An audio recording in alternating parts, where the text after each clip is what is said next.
How to tag someone on Facebook Reel after posting. So let's get started. Unfortunately, Facebook does not allow you to tag someone in a reel after you have posted it, but we are here with some few workaround to mention or tag someone in Facebook Reel after posting. First of all, open the Facebook app on a mobile device and make sure you are logged into your Facebook account.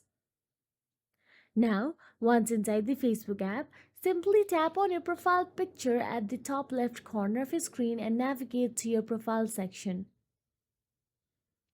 Now, once inside your profile, all you have to do is scroll down and look for the reel you want to edit, and you can simply tap on the three dot icon available at the top right corner of your reel.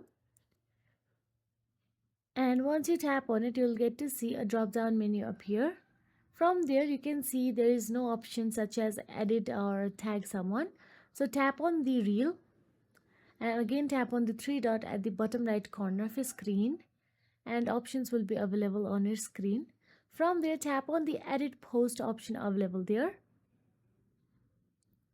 Now what happens is, once you tap on the edit post, in the caption section, type @ followed by the person's name you want to mention. Make sure the person you want to mention is a Facebook friend or follows you for the mention to appear. Once you have mentioned the person, tap save or done depending on your device. While this isn't exactly a tag in the traditional sense, the mentioned person will get a notification and can see their name linked in the post. So that is it. If you found this video helpful, please like, share and subscribe, and thank you so much for watching.